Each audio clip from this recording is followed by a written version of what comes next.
नमस्कार, मी प्रियांका पंडित. माझ्या किचनमध्ये तुमचं स्वागत आहे. आज आपण आता उपवासाच्या रेसिपी करणार आहोत. आता आपले हिंदू लोकांचे सण सुरू झालेत. आता आषाढी एकादशी येते, पुढे आता श्रावण महिना पण येईल. तर आता आपण उपवासाचे घावणे आणि चटणी करणार आहोत. तर ती कशी बनवायची, त्याला काय काय साहित्य लागतं, चला आता बघूया. हे 250 ग्राम मी वरीचे तांदूळ घेतले. ते 1 तास मी आधी भिजत ठेवलेत. 1 वाटी मी ओला नारळ घेतला आहे. अर्धी वाटी मी भाजलेले शेंगदाणे घेतलेत, त्याची मी सालं काढून घेतलेत. 2 मिरच्या घेतल्यात, अर्धा चमचा जिरं घेतलं आहे, अर्धा लिंबाचा रस घेतला आहे आणि चवीपुरतं मीठ घेतलं आहे. घावण्यासाठी आता आपण वरीचे तांदूळ आहे ते आपण आता मिक्सरला बारीक वाटून घेऊया.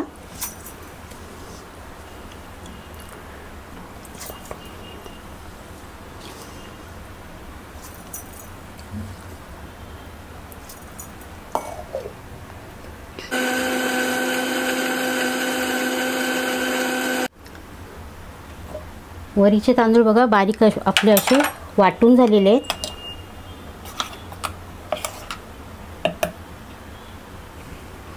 आता आपण चटणी वाटून घेऊया. त्यासाठी मी आता ओला नारळ टाकते मिक्सरच्या भांड्यामध्ये. आता अर्धी वाटी ही शेंगदाणे घेतले ते टाकते, 2 मिरच्या टाकते, थोडे जिरं घेतले ते टाकते, लिंबूचा रस घेतला आहे तो टाकते आणि चवीपुरतं हे मीठ घेतलं होतं तेही टाकूया.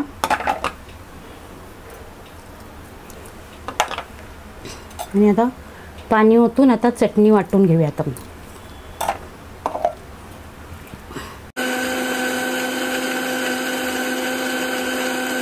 हे बघा चटणी आपली छान अशी वाटून झालेली आहे.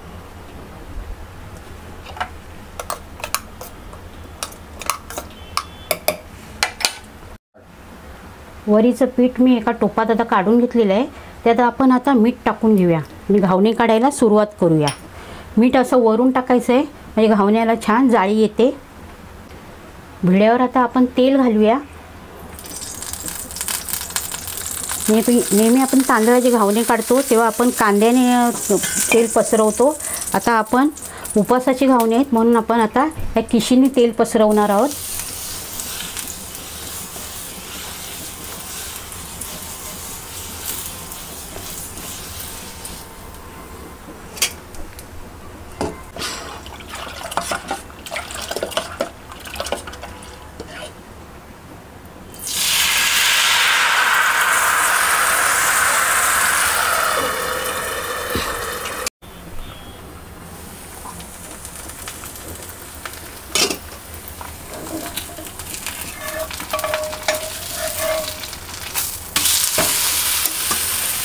घावणं आपला झालेला आहे बघा.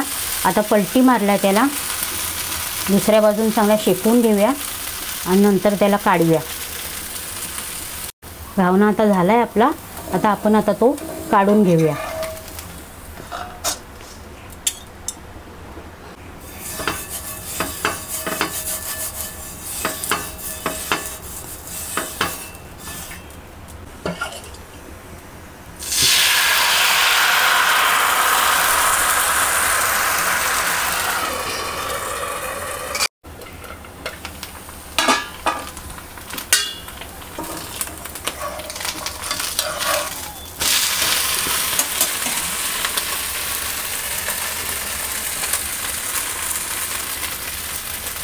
हे उपवासाचे घावणे आणि चटणी आपली तयार आहे. एक दिवस तुमच्या घरी तुम्ही नक्की करून बघा, तुम्हाला नक्की आवडतील.